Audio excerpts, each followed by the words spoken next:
نحمده ونصلي على رسوله الكريم اما بعد۔ ترجمے والے قرآن پاک کا صفحہ نمبر 830، 23واں پارہ، سورہ یاسین، چوتھا رکوع، آیت نمبر 59 تا 64۔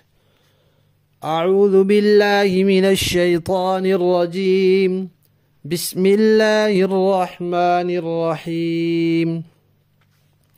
وامتازوا اليوم أيها المجرمون ألم أعهد إليكم يا بني آدم ألا تعبدوا الشيطان إنه لكم عدو مبين وأن اعبدوني هذا صراط مستقيم وَلَقَدْ أَضَلَّ مِنكُمْ جِبِلًّا كَثِيرًا أَفَلَمْ تَكُونُوا تَعْقِلُونَ هَذِهِ جَهَنَّمُ الَّتِي كُنتُمْ تُوعَدُونَ اصْلَوْهَا الْيَوْمَ بِمَا كُنتُمْ تَكْفُرُونَ۔ صدق اللہ العظیم۔ سورہ یاسین کے آغاز میں اس بات کا تذکرہ آیا تھا کہ یہ قرآن کا دل ہے اور دل کی پورے جسم کے اندر اہمیت ہوتی ہے، لہذا اس سورت کے مضامین کی بھی بہت اہمیت ہے۔ اس میں بنیادی مضامین توحید، رسالت اور قیامت کا ذکر ہے۔ سورت شروع ہوئی تھی تو اللہ تبارک و تعالی نے عقید رسالت کا تذکرہ فرمایا تھا، اِنَّکَ لَمِنَ الْمُرْسَلِینَ، اور یہاں سے اللہ تبارک و تعالی توحید کا تذکرہ فرما رہے ہیں۔ شروع میں رسالت کے تذکرے کے بعد پھر ایک بستی والوں کا واقعہ آیا تھا کہ جنہوں نے رسولوں کو جھٹلایا تھا، رسالت کو نہیں مانا تھا، تو ان پر عذاب آیا تھا۔ پھر عذاب سے بات چلی کہ دنیا میں بھی عذاب ہوتا ہے، آخرت میں بھی ہوتا ہے، تو اس طرح قیامت کا اور آخرت کا عقیدہ آیا۔ جب آخرت کی بات آئی تو پھر جنت دوزخ دونوں کا تذکرہ آیا۔ اب یہاں اللہ تبارک و تعالی نے فرمایا ہے، کیونکہ پچھلی آیات میں جنت کا تذکرہ تھا کہ جنت والے اپنے مشغلوں میں ہوں گے، تختوں پر ہوں گے، سائے میں ہوں گے، ان کے لیے پھل میوے ہوں گے، اور اللہ تعالیٰ کی طرف سے سلامتی کی پیغامات ہوں گے۔ اور اس کے مقابلے میں جو اہل دوزخ ہیں، وہ جنت میں جانا تو بڑی دور کی بات ہے، جب قبروں سے نکل کر میدان محشر میں جمع ہوں گے تو وہاں سارے رلے ملے ہوں گے، ملے جلے ہوں گے، ایمان والے بھی، کافر بھی۔ تو پھر اللہ تعالیٰ فرمائیں گے کافر تم الگ ہو جاؤ، اہل جنت سے جدا ہو جاؤ، تمہارا ان کے ساتھ اب کیا تعلق، جنت سے، جنت کی نعمتوں سے تمہارا کیا واسطہ، تم الگ ہو جاؤ، آج کے دن ایک طرف ہو جاؤ۔ پھر اللہ تعالیٰ فرمائیں گے کہ اے اولاد آدم، یعنی اے انسان، کیا میں نے اپنے نبیوں کے ذریعے تمہیں یہ تاکید نہیں کی تھی کہ تم شیطان کی عبادت نہ کرنا؟ یعنی جو کلمہ انبیاء لے کر آئے تھے، لا الہ الا اللہ، اس کلمے کا پہلا جز ہے لا الہ، کسی کو معبود نہیں ماننا، غیر اللہ کی نفی ہے سب، اور دوسرے میں الا اللہ، اللہ کے معبود ہونے کا اقرار ہے۔ تو پہلے جز میں جب نفی ہوئی تو ہر ایک کی نفی ہو گئی، بت کی عبادت نہیں کرنی، شیطان کی نہیں کرنی۔ شیطان کی عبادت کا مطلب یہ ہے، اگرچہ دنیا میں ایسا فرقہ بھی ہے جو شیطان کی پوجا کرتا ہے، شیطان کی عبادت کرتا ہے، اس کی تعریفیں کرتا ہے، اس کے فضائل بیان کرتا ہے، لیکن وہ بہت کم ہے۔ زیادہ تر لوگ شیطان کی عبادت یوں کرتے ہیں کہ اس کی اطاعت کرتے ہیں، وہ جس چیز کو جائز کہے، یہ اس کے دل میں خیال ڈالے کہ جائز ہے، بس یہ کرنے لگ جاتا ہے۔ تو یہ تو جائز اور ناجائز قرار دینا، حلال اور حرام قرار دینا اللہ کا اختیار ہے۔ جب آپ نے شیطان کے کہنے پر یہ کام کرنے شروع کر دیے تو گویا آپ نے شیطان کو خدائی اختیار کا حامل سمجھ لیا۔ تو یہی معنی ہے اس کو معبود ماننے کا، کہ اس کی اطاعت کی۔ اور اللہ تعالیٰ فرماتے ہیں کہ میں نے بتا دیا تھا کہ وہ تمہارا کھلا دشمن ہے، وہ تمہیں بھٹکانے کی پوری کوشش کرے گا۔ اور اللہ تعالیٰ فرماتے ہیں اس وقت فرمائیں گے کہ میں نے یہ بھی تم سے کہا تھا کہ میری عبادت کرنا، صرف الا اللہ، صرف میری عبادت کرنا، اور یہی سیدھا راستہ ہے، میں نے دنیا میں بتا دیا تھا۔ لیکن بڑے افسوس کی بات ہے، اتنی تاکید کے باوجود، شیطان کا نام بتانے کے باوجود، اس کی دشمنی کا پیغام تم تک پہنچانے کے باوجود، اتنی بڑی مخلوق کو شیطان نے گمراہ کر دیا اور تم اس کے کہنے میں لگے رہے۔ تم عقل سمجھ سے تم نے کام نہیں لیا۔ جب تم نے دنیا میں اللہ کے پیغامات، رسولوں کی تعلیمات کو پس پشت ڈالا اور شیطان کے کہنے پر چلتے رہے، تو اب پھر تمہارا انجام بھی رسولوں کی طرف نہیں، شیطان کی طرف ہوگا۔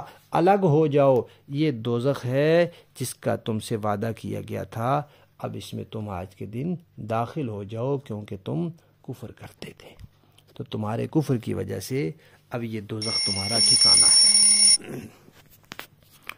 لفظی معنی دیکھیے، وَامْتَازُوا، جدا ہو جاؤ، الگ ہو جاؤ تم، اليوم، آج کے دن، ایھا المجرمون، اے مجرم لوگو، الم اعہد، کیا میں نے تاکید نہیں کی تھی، الیکم، تمہیں، یا بنی آدم، اے آدم کی اولاد، یعنی اے انسان، کس بات کی تاکید نہیں کی تھی؟ اللہ تعبدوا الشیطان، کہ تم شیطان کی عبادت نہ کرنا، انہو، یقیناً وہ، لکم، تمہارا، عدو، دشمن ہے، مبین، کھلم کھلا، وَأَن، اور یہ کہ، اعبدونی، تم میری عبادت کرنا۔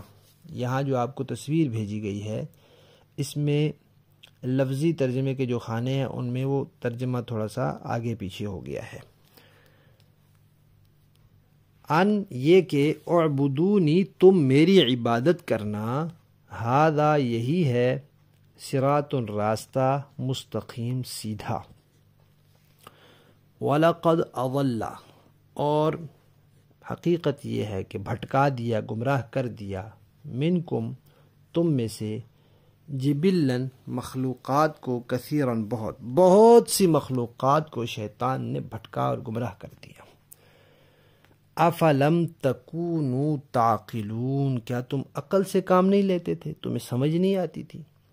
ہذہ، یہ ہے، جہنم، دوزخ، التی، وہ جس کا،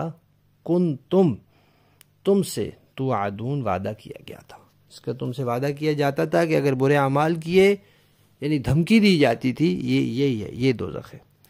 اصلوہا، داخل ہو جاؤ اس میں، الیوم، آج کے دن، بما، اس کے بدلے، کنتم تکفرون، جو تم کفر کرتے تھے، تم نے جو کفر کیا تھا اس کفر کا بدلہ یہی ہے۔